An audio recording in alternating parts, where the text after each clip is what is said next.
If he favored Hortense, it was not to the detriment of the others. One day, the emperor held an examination on the multiplication table, and Napoleon Bertrand, who knew it best, received a gold watch as a prize. Nevertheless, little Arthur was probably the favorite. When his sister was having her ears pierced for the earrings, he had tried to protect her against the emperor, who was very much amused. One lovely afternoon, he went to see the emperor, and in his English gibberish, asked him for a horse. He had during the day seen a little Java horse, very tiny and uncommon, which a resident from Jamestown had brought to Longwood, and he was dying to have it. The emperor understood him enough to tell him that on the following day, at the midday cannon, his wish would be granted. At the signal, Arthur hurried off to the emperor, who was asleep. Marchand did not want to let the child in, but being afraid his crying would awaken the emperor, he allowed him to sit down on a stool at the foot of his bed. The emperor, when he opened his eyes, saw Arthur, who, not in the least nervous, told him the cannon had been fired and that he was waiting for his horse. The emperor called Marchand and told him to buy the little Java, whose owner was asking 50 Napoleons. Arthur rode it every day, and with a Chinaman who led him by the rein, and his nurse Betsy, who held him on the horse, he went to show himself to the emperor in all his glory. To complete his outfit, he wanted spurs, golden spurs, since he was always full of self-confidence, the future lover of Déjà and Rochelle. He went to ask for them. Ask me for them in French, said the emperor, and I will give you them. But the construction of such a phrase was beyond Arthur, and though he tried about 10 times, it was all in vain. These children accompanied Bertrand everywhere because the Countess, more often than not ill, hardly ever came to see the emperor, and the Grand Marshal, as punctual in his duty as when he was in military service, knew the precise hour at which to present himself, made the same remarks, received the same replies, and always, at the same time, took his leave with the same obeisance. Lady Malcolm remarked to Lady Jerningham, when the latter brought her news of Madame Bertrand, "He is a most excellent man, but the most spiritless in existence. She is terrified of becoming like that. And though he has great affection for her and her children, his heart is Bonaparte's." It was this depression, the immediate result of the climate, ill health, weariness, and perpetual bickering of his wife, which made Bertrand so dull and unattractive. Furthermore, he had undertaken a duty which could not but give him an appearance of severity and inflexibility in the house like Las Casas, but from different motives. He was uncompromising, as Hudson Lowe had rightly assumed. He was convinced that the emperor could not, without debasing himself, give way upon any of the points regarding which his past inquired him. To remain constant, he regarded himself as the savior of etiquette. He took care that no letter left Longwood unless it conformed to the regulations. He permitted admission to no one without presentation of an authorization, and the visitor had to be introduced by him. He tolerated no privileges and showed no favor. He remained on terms of courtesy with the foreign commissioners, but he ignored the French commissioner, and, unlike the governor, he carried out the emperor's orders to the letter without ever attempting to divorce the personalities of Grand Marshal and Count Bertrand by secret overtures. If he felt reluctant to broadcast recriminations which were unworthy of his master on their material life, he was no doubt cognizant of the protests when the emperor's majesty was at stake and had something to do with raising rather than lowering the standard of their dignity.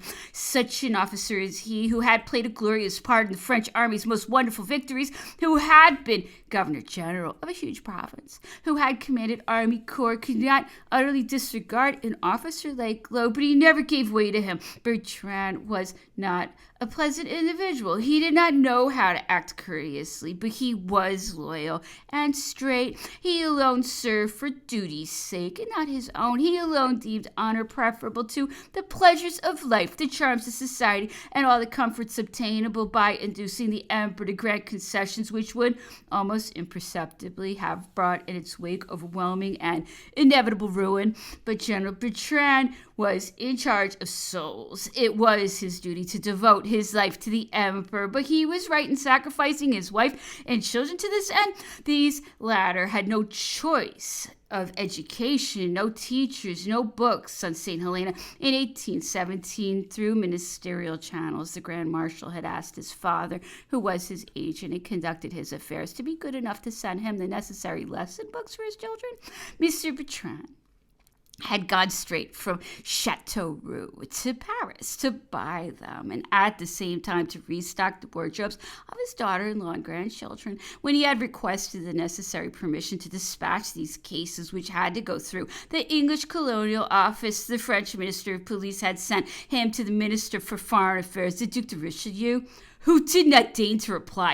In 1820, the eldest boy was nearly 12 years old, and the girl was 10. The Countess had not the necessary ability and patience to teach them herself, nor was the general any better endowed. This stay at Longwood was not without its disadvantages for a young girl. Arthur, 3 years old, among soldiers who played with him, took stock of all the oaths customary to common people, and the situation became a most trying one. However, before presuming to tell the emperor of the necessity of Countess Bertrand returning to France to obtain a decent education for their children, what a state of mind he got into. The emperor knew of Madame Bertrand's wishes, of the distasteful life upon St. Helena, and of the complaints by means of which she hoped to obtain leave to go. But although 5 years had passed, despite the fact that she had promised to remain but one, he still had not lost hope of the Grand Marshal remaining. On July 7th, Lowe forwarded a letter from the Secretary of State for the Colonies dated March 16th, having been informed of the hope entertained by Countess Bertrand of returning to Europe.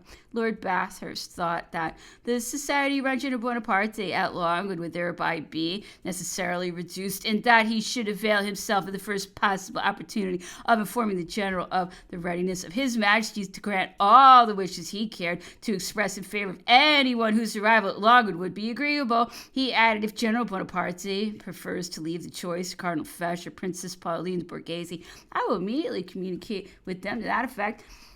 Is it not likely that Bathurst took the initiative in this matter on account of complaints expressed in a private correspondence, of which, by virtue of his position, he had been privy, rather than from a formal request of the Bertrands? It cannot be said that the emperor was ignorant of Madame Bertrand's plans, but he did not think she could, without instructions from him, have made them the subject of a communication to the governor, and this was actually most unlikely.